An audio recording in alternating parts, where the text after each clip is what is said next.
제목을 같이 읽겠습니다. 시작. 복음에 참여하는 자. 바울은 오늘 본문 가운데 자신은 복음에 참여하는 자가 되기를 원한다고 오늘 본문 23절 가운데 이렇게 고백하고 있습니다. 내가 복음을 위하여 모든 것을 행함은 복음에 참여하고자 함이라. 사랑하는 성도님들, 여러분 복음에 참여하기를 원하십니까? 새생명 축제가 이제 다음 주부터 시작이 됩니다. 이 새생명 축제, 이 복음의 축제에 여러분 참여하기를 원하십니까? 혹 이 복음의 축제가 나하고는 별로 상관이 없다. 나는 그냥 내 신앙 하나 지키기에 참 힘들다. 이런 분들 계실지 모르겠습니다. 건강이 안 좋으시거나 또 연로하신 분들은 또 위에서 기도해 주시는 것만으로 충분히 복음에 참여하시는 것일 겁니다. 그러나 충분히 이 복음에 참여할 만한 믿음과 역량이 되심에도 불구하고 이 복음의 잔치에 전혀 참여할 마음이 들지 않는 분들이 계시다면 왜 그럴까요? 바울은 복음에 참여하기를 원한다고 하는데 왜 어떤 분들은 이 복음에 참여하는 자 되기를 원치 않으시는 것일까요? 사실 목사인 저부터도 이 가을의 새생명 축제가 부담이 되는 것이 사실입니다. 목사도 부담이 되는데 여러분들도 아마 영적 부담감을 많이 안고 계시리라 생각이 듭니다. 그런데 바울은 복음에 참여하는 자 되기를 힘쓰고 있습니다. 이 바울에게서 우리가 좀 배워서 우리 모두가 이 가을에 복음에 참여하는, 아니 이 가을뿐만 아니라 우리 장로님 기도하신 대로 우리 평생에 이 복음에 참여하는 자가 되어지기를 원합니다. 어떻게 그것이 가능할까요?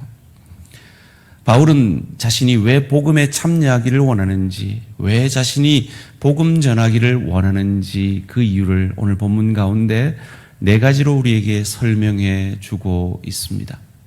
첫째로, 그는 복음 전파가 성도라면 마땅한 거룩한 성도의 의무이기 때문이다라고 오늘 본문 16절 상반절에서 이렇게 고백합니다. 내가 복음을 전할지라도 자랑할 것이 없으면 내가 부득불할 일임이라. 여기서 부득불할 일임이라 이렇게 번역이 되어 있어서 억지로 한다라는 뉘앙스가 있는데요. 사실은 원문대로 번역하면 자신은 이 복음의 감동으로 복음을 전하지 않을 수 없다라는 의미라고 합니다. 바울이 복음에 참여하고 싶었던 이유는 그 복음이 자기를 감동했기 때문입니다. 혹 우리가 이 복음이 부담스럽고 이 복음 전하는 것이 부담으로만 느껴진다면 그것은 아마도 우리에게 바울에게 있었던 이 복음에 대한 감동이 없기 때문은 아닐까요? 바울은 그 감동으로 그가 어찌 복음을 전했는지 로마서 1장 14절 15절에서 이렇게 고백합니다. 헬라인이나 야만인이나 지혜 있는 자나 어리석은 자에게 다 내가 빚진 자라. 그러므로 나는 할 수 있는 대로 로마에 있는 너희에게도 복음 전하기를 원하노라. 이 복음의 빚진 자 의식을 가지고 이 복음의 감동을 모든 사람에게 전하고 특별히 저 멀리 떠나 있는 로마에까지 그는 전하러 가기를 원하고 그 로마 교회의 도움으로 스페인까지 그 당시에 땅 끝까지 복음의 증인 되어지기를 원하고 있습니다. 사랑하는 성도님들, 우리가 먼저 복음을 받았다면 그것은 우리만을 위한 것이 아닙니다. 내가 내 가족 가운데 먼저 예수를 믿었다면 그것은 나만 예수 믿고 천국 가라시는 것은 아니실 겁니다. 마치 유대인을 택하셔서 이방인인 우리에게 복의 통로가 되게 하셔서 2000년이 지난 그 복음이 내게까지 믿어지게 하신 것처럼 나를 통해 내게 허락된 이 복음의 감동을 통해 복음의 빚진 자로서 이 가을에 누군가에게 이 복음의 전달자가 되시는 저와 우리 모든 성도님들 되시기를 주님의 이름으로 축원합니다. 두 번째로 바울은 자신이 왜 복음 전하기를 원하는지, 복음을 전하지 않으면 화가 있을 것이기 때문이라고 오늘 본문 16절 하반절에서 이렇게 말합니다. 만일 복음을 전하지 아니하면 내게 화가 있을 것이로다. 이 말 그대로 보면 복음 안 전하면 하나님이 벌 주실 것 같다, 이런 뉘앙스잖아요. 그게 아니라 자신에게 임한 이 복음의 감동을 전하지 않으면 그것이 자기에게 참을 수 없는 모욕이고 불행이고 슬픔이 되어진다라는 고백입니다. 에스겔 선지자도 이와 비슷한 고백을 에스겔 3장 18절 19절에서 우리에게 이렇게 말합니다. 가령 내가 악인에게 말하기를 너는 꼭 죽으리라 할 때에 내가 깨우치지 아니하거나 말로 악인에게 일러서 그의 악한 길을 떠나 생명을 구원하게 하지 아니하면 그 악인은 그의 죄악 중에서 죽으려니와 내가 그의 핏값을 내 손에서 찾을 것이고 내가 악인을 깨우치되 그가 그의 악한 마음과 악한 행위에서 돌이키지 아니하면 그는 그의 죄악 중에서 죽으려니와 너는 내 생명을 보존하리라. 무슨 말입니까? 우리가 복음 전에서 그 복음 들은 사람이 믿지 않으면 그건 그 사람의 책임이지만 우리가 복음을 그 사람에게 전하지 않으면 그것은 우리의 책임이다 하는 말씀입니다. 바울은 얼마나 복음을 열심히 전했던지 감히 사도행전 20장 26절 27절에서 이렇게 고백을 합니다. 그러므로 오늘 여러분에게 정언하거니와 모든 사람의 피에 대하여 내가 깨끗하니 이는 내가 꺼리지 않고 하나님의 뜻을 다 여러분에게 전하였음이라. 참 놀라운 고백이죠. 바울은 또한 로마서 9장에서 고백합니다. 내 동족을 구원하여 달라고. 내 동족을 구원하여 주시지 않을 것 같으면 차라리 나를 그 구원에서 끊어달라고 기도합니다. 그만큼 복음의 감동이 그에게 컸던 것입니다. 소원합니다. 날 구원하신 그 복음의 감동이 우리 안에 넘쳐 흘러서 복음 전하지 않고는 내게 그것이 수치가 되어지고 그것이 내가 행복해지지 않는다고 고백하는 바울의 고백이 저와 우리 모든 성도님들의 고백이 되어지기를 주님의 이름으로 축원합니다. 세 번째로 바울은 왜 복음을 전해야 하는지, 왜 자신이 복음에 참여하는 자가 되기를 원하는지를 자신이 자발적으로 복음을 전할 때 그것은 하나님이 내게 상을 주시는 성도가 누릴 수 있는 큰 특권이기 때문이다라고 오늘 본문 17절 상반절에서 이렇게 말합니다. 내가 내 자의로 이것을 행하면 상을 얻으려니와. 사랑하는 성도님들, 여러분 이 가을에 힘들어도 어려워도 좀 자존심 상해도 좀 거절감에 상처를 입어도 그분들이 구원을 얻든지 얻지 못하든지 여러분의 초청에 응해서 초청 자리에 나오든지 나오지 않든지 그분들이 나왔을 때 예수를 영접하든지 그렇지 않든지 간에 여러분이 뿌린 그 복음을 위한 땀과 눈물에 대해서 하나님께서 반드시 상 주심을 믿으시기를 주님의 이름으로 축원합니다.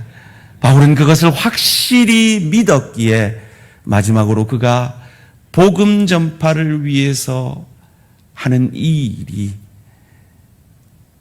성도의 자기에게 주어진 사명이기 때문이라고 그 복음 전파의 이유를 오늘 본문 17절 하반절에서 이렇게 고백합니다. 내가 자의로 아니한다 할지라도, 다른 말로 하면 새생명 축제 아니면 복음 전한다고 이렇게 애쓰지 않을 텐데, 새생명 축제가 되었으니 목사님이 3주 동안 설교 안 했으면 내가 덜 찔리가지고 복음 전한다고 얘 안 썼을 텐데, 찔려갖고 자의로 아니한다 할지라도 사명을 받았기 때문에 나는 복음 전한다 라고 고백하고 있는 겁니다.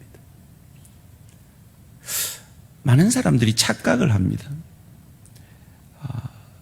목사만 사명자라고 생각합니다. 맞습니다. 목사가 사명자죠.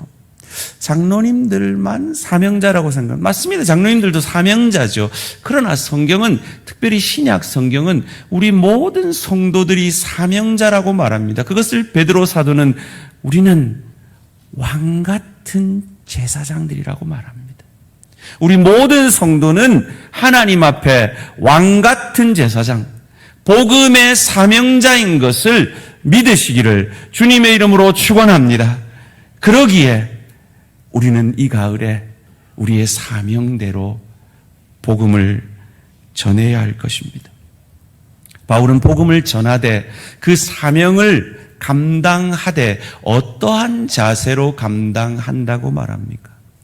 내 중심이 아니라 복음 듣는 사람의 입장에서 어떻게든 그들을 복음 안으로 얻고자 종이 되어졌다라고 고백합니다. 여러분, 우리가 전도할 때 전도하다가 왜 포기합니까? 전도했는데 관심 없어요. 되게 자존심 상하잖아요. 초청했는데 못 간다 하면 거절감 때문에 되게 상처를 받잖아요. 그것도 힘든데 바울은 뭐라 그럽니까? 종이 됐대요. 종은 주인의 생사 여탈권 가운데 그냥 죽여버릴 수도 있는 신분이 종인 거예요.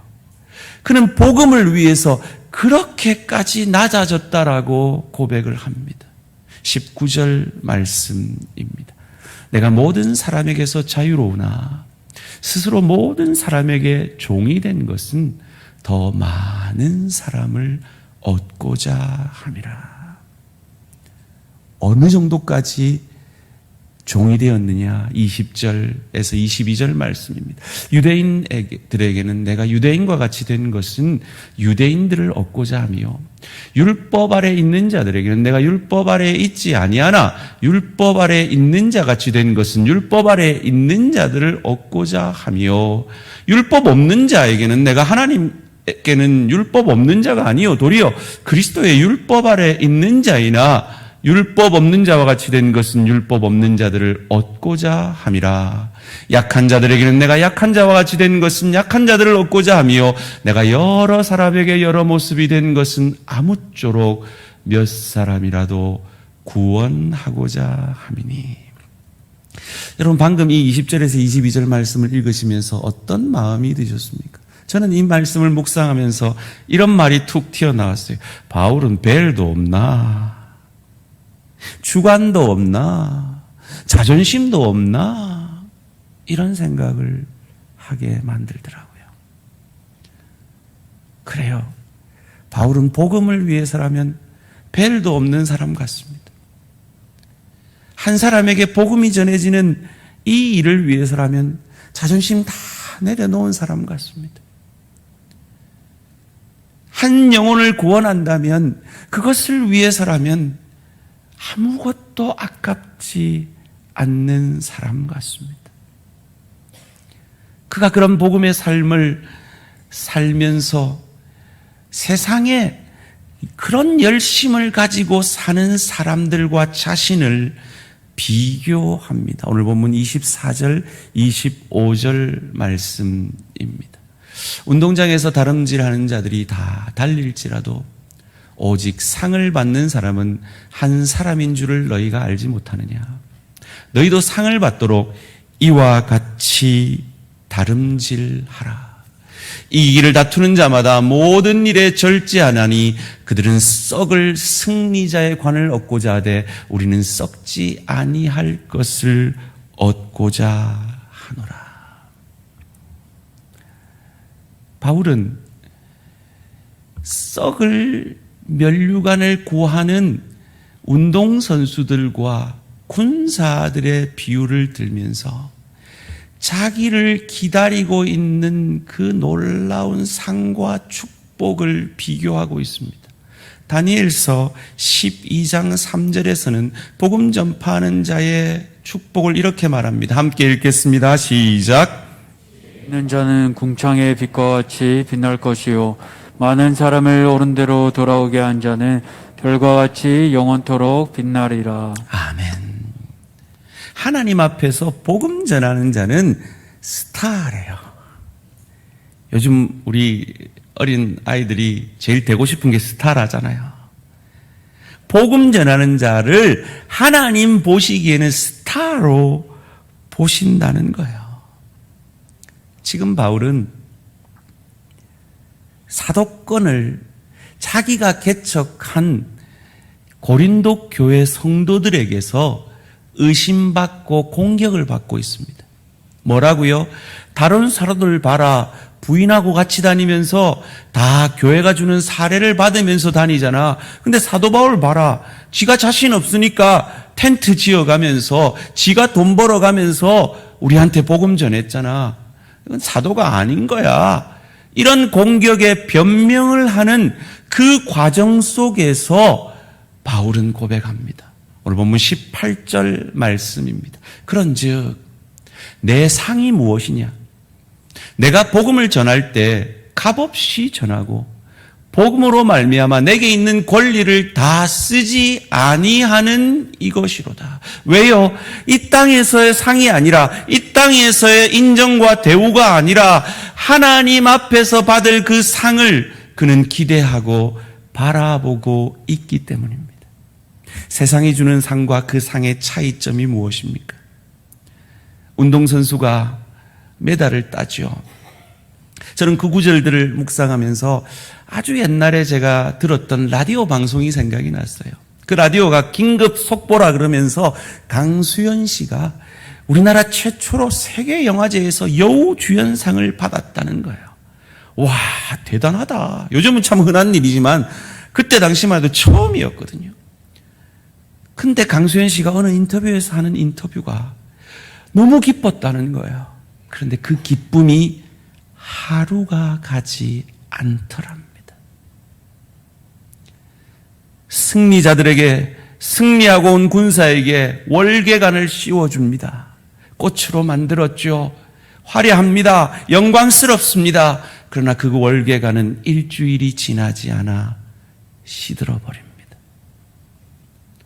이 땅에 우리가 누릴 수 있는 그 어떤 영광도 다 그와 같이 풀의 꽃과 같이 시들어버리는 것이지만 우리가 뿌리는 복음을 위한 땀과 눈물과 헌신은 살아계신 내 아버지 하나님께서 영원히 기억하고 계시기에 바울은 그 소망으로 이 어려움 속에서도 복음의 의무감으로, 복음의 감동으로 복음 전파자로 나아가고 있으며 이 복음을 전하지 않으면 마치 자기에게 화가 미칠 것 같이, 자기에게 불행할 것 같은 그런 마음으로 그 하나님이 주시는 상을 바라며 그의 사명을 감당하고 있는 것입니다. 여러분, 우리는 어떤 태도로 신앙생활하고 있습니까? 어떤 태도로 우리의 직분과 사명과 이 복음 전파자의 사명을 감당하고 있습니까? 바울이 비교하고 있는 이 운동선수, 어느 목사님 설교에서 차범근 선수를 개인적으로 만난 이야기를 해주세요. 차범근 선수가 이런 얘기를 했대요. 자기가 어느 날 분데스리가에서 한참 잘 나가고 있을 때 잠을 설쳤대요. 하룻밤을 잠을 설쳤대요. 그래가지고 그날 경기장에 나갔는데 좀 몸이 무겁다, 약간 무겁다 이랬는데 별 이상 없이 열심히 뛰었대요. 그런데 감독이 자기를 부르더래요. 너 무슨 일이야? 자기는 정말 아무 상관없이 뛰었는데 그 감독의 눈에는 그게 보인 거죠. 잠 설친 게 보인 거예요. 세계 최고의 선수들이 뛰는 그곳이어서 잠 조금만의 차이도 감독의 눈에는 보인 거예요. 그러면서 감독이 이러더래요. 네가 만약에 두 번째 내가 너를 불러서 이 말을 하게 되면 너는 주전에서 탈락할 거야. 그 말에 정신이 번쩍 들어가지고 죽기 살기로 자기 관리를 하고 철저하게 몸 관리를 해서 그런 대스타가 되었다고 합니다. 그럼 세상에 썩어질 면류관을 위해서도 이렇게 열심히 노력하는데 영원히 내 아버지 하나님께서 기억해 주실 그 일을 위해 우리가 절제하지 않을 수 있겠습니까? 저는 이 바울이 종이 되었다라는 이 고백 가운데 그 유명한 성 다니안의 이야기가 떠올랐습니다. 그가 몰로카이 섬을 배 타고 지나가다가 저 섬에 문둥병자가 있습니다라는 이야기를 듣고 음식과 약을 가지고 그 섬을 가서 전도를 합니다. 그런데 그 문둥병자들이 마음을 꽉 닫고 복음을 받지 않는 거예요. 정상인들이 우리에게 주는 그 동정의 사랑은 싫다라고 말하면서 말이죠. 이 성다니안이 하나님 앞에 안타까움으로 기도하면서 이렇게 기도했다 그러죠. 하나님 저를 문둥병자로 만들어 주십시오. 그래서 저들에게 복음이 들어가게 해 주십시오. 놀랍게도 하나님이 그 기도를 들으셔서 그가 문둥병이 발병합니다. 기뻐 그들에게 가서 나도 문둥병이 걸렸다라고 고백했을 때 그들이 의아해하며 물었다고 합니다. 왜 당신의 건강과 행복을 위해 그 건강과 행복을 우리를 위해 포기하십니까? 그가 말했대죠. 나 같은 죄인을 위해 하늘 보좌를 버리신 내 주 예수님의 사랑 때문에 그 사랑이 나를 감동했기 때문이라고 말이죠. 사랑하는 성도님들, 우리는 새생명 축제 앞에 있습니다. 어떤 마음으로 이 가을을 보내시겠습니까?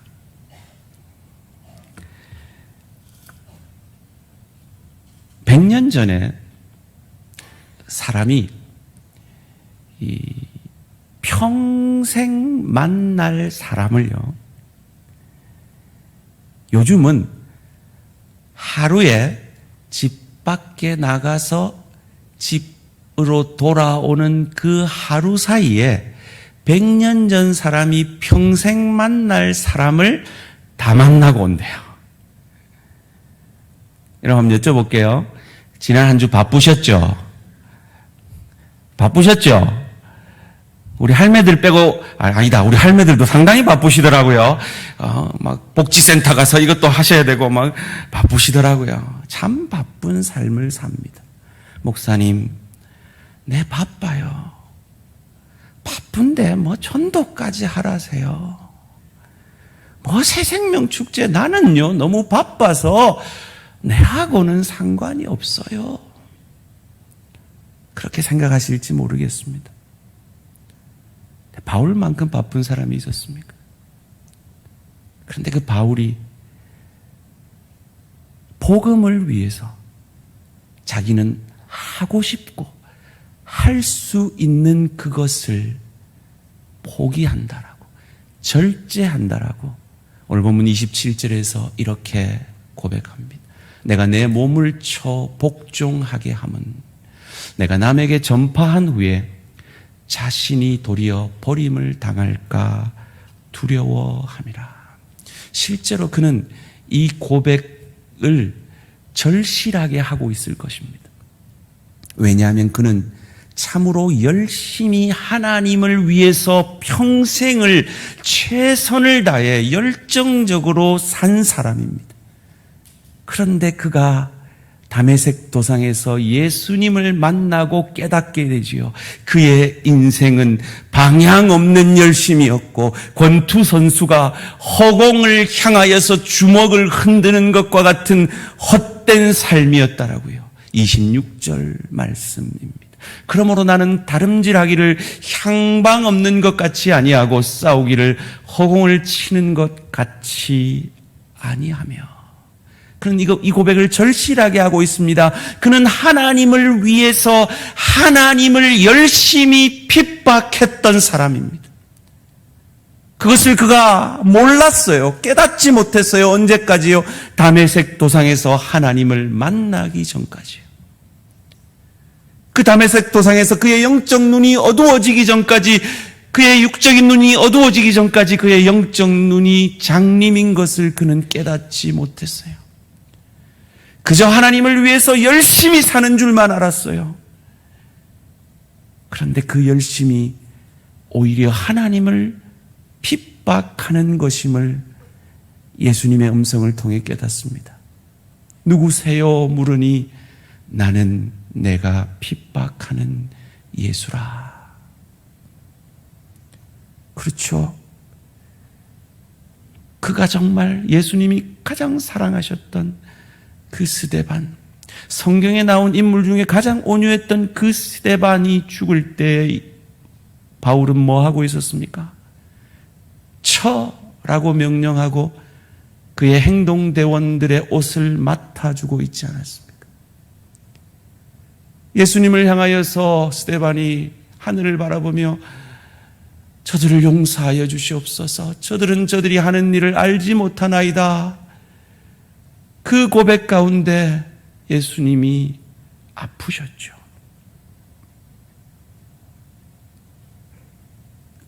우리가 내 사랑하는 사람 그렇게 한 사람한테 우리 어떻게 하겠습니까? 내 자식 해코지 한 사람 있으면 우리 어떻게 하겠어요? 우리가 왜 손양원 목사님을 존경합니까? 자기 아들 죽인 그 사람을 양자로 삼았기 때문에 바로 그 사랑을 바울이 깨달은 겁니다.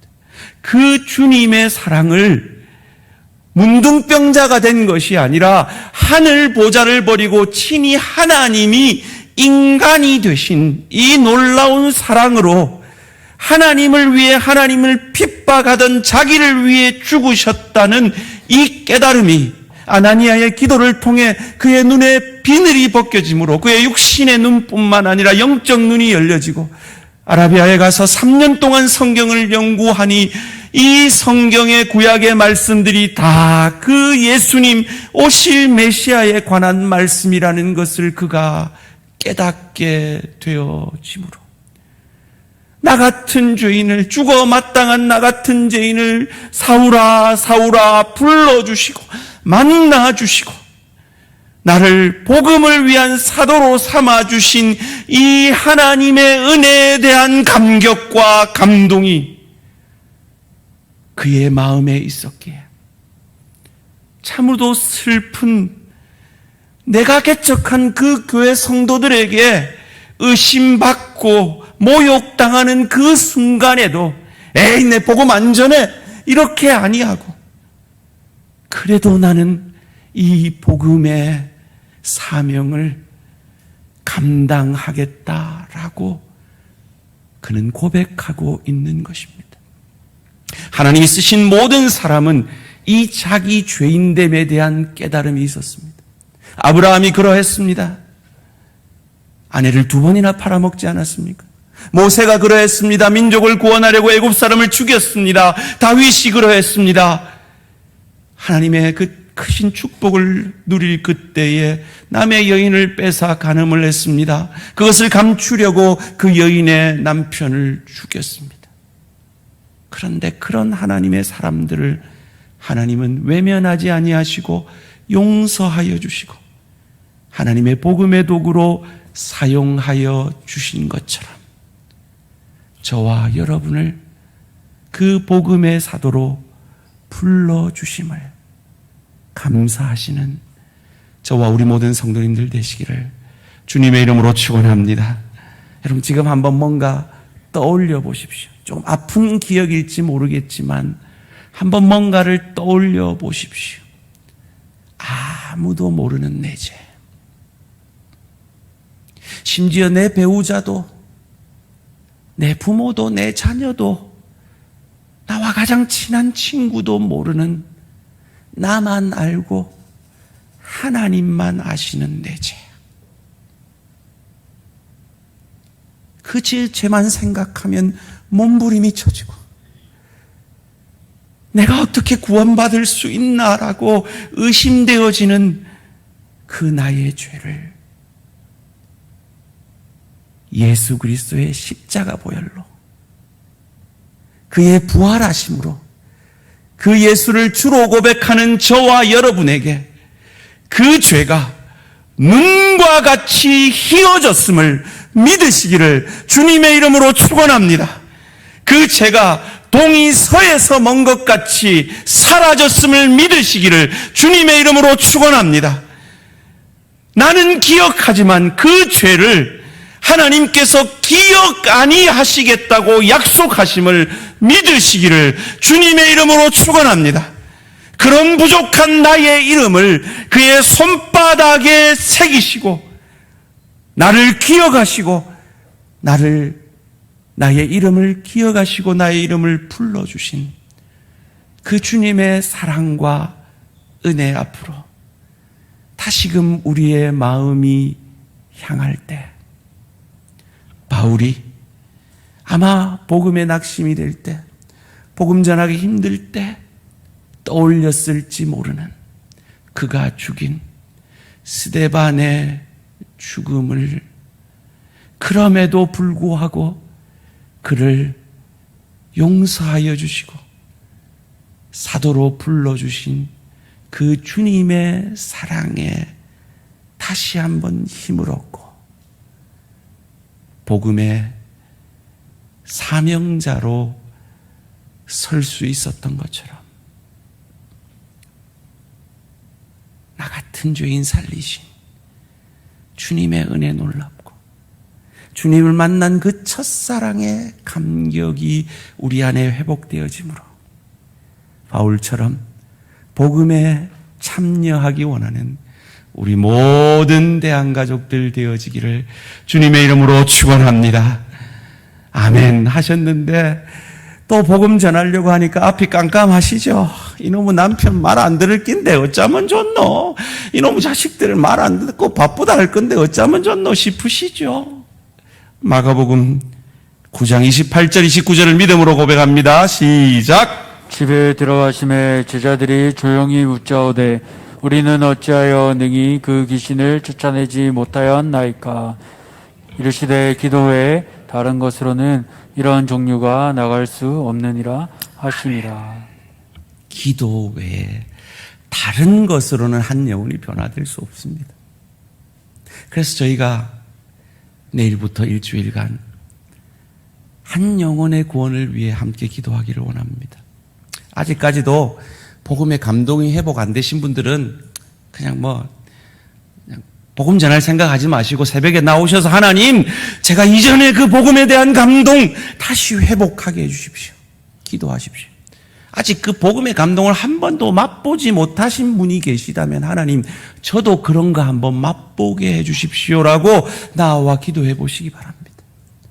복음의 감동으로 이 가을에 누군가를 초청하시고 누군가의 구원을 위해서 기도하실 분들 소망을 가지고 너희는 너희 아비 마귀에게서 났지만 기도하면 그 악한 영이 떠나가고 예수의 영이신 성령께서 그 안에 자정하심으로 언제 저 사람이 믿을까?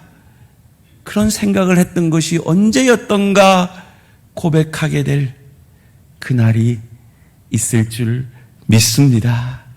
제가 이번에 사랑의 길 세미나를 갔다가 아주 귀중한 사진을 하나 찍어 왔습니다. 여러분 혹 이 사진 보신 기억 있지 않으십니까? 저도 이 사진을 볼 때마다 참 이전에 우리 한국교회의 그 야성을 느낍니다. 소원합니다. 우리 대항의 기도의 용사들, 이전에 이런 야성을 가지고 기도했던 우리 기도의 용사들 다시 한번 일어서시기를 주님의 이름으로 축원합니다. 그럼 이 사진의 주인공은 그 청계천 뚝방 어느 한 교회에서 폐결핵으로 남편을 잃고 그 딸, 그 보자기에 업힌 그 아들을 어떻게 키워낼지 암담한 그 상황 속에서, 그 광야 같은 그 상황 속에서 하늘만 바라보고 하나님 앞에 부르짖는 그 한 여인이, 이 사진이 우리의 가슴을 울렸습니다. 근데 사랑의 교회가 이분을 찾아냈대요. 이분이 지금 전도사래요. 그 어려운 환경 속에서 성도들의 도움과 교회의 도움으로 그 아이들을 잘 키워내서 그 엎여있던 그 아이가 지금 요르단 난민들을 도우는 선교사가 돼 있대요. 기억하십시오, 여러분. 하나님은 우리의 기도를 들으시는 하나님이십니다. 우리의 옛끓는 부르짖음에 우리가 알지 못하는 크고 비밀한 것으로 역사하시는 하나님이신 줄 믿으시기를 주님의 이름으로 축원합니다. 하나님이 용서하지 못할 죄인은 없습니다. 인간의 그 어떤 죄가 하나님의 사랑보다 크겠습니까? 하나님의 사랑은 인간의 그 어떤 죄보다 크십니다. 그것을 믿으시고 이 한 주간 내 남편을 위해 한번 작정하고 기도해 보십시오. 모세처럼 바울처럼 기도해 보십시오. 하나님, 내 남편, 내 아이를 우리 VIP 구원해 주시지 않을 거면 내 이름을 생명책에서 제해 주십시오. 한번 그 각오로 이 여인처럼 한번 기도해 보십시오. 다시 한번 기도의 야성을 회복해서 하나님, 나를 통해 한 영혼 구원해 주십시오. 바울이 가졌던 그 복음의 감동이 다시 한번 내 안에 회복돼서 복음 전하지 않고는 내게 화가 미칠 것 같은 그 열정으로 다시 한번 일어나게 해 주십시오. 우리 대한 공동체가 이 가을에 다시 한번 일어나게 해 주십시오. 함께 기도를 모음으로 이 가을에 하나님의 놀라운 그 복음의 열매를 함께 거두는 저와 우리 모든 성도님들 되시기를 주님의 이름으로 축원합니다.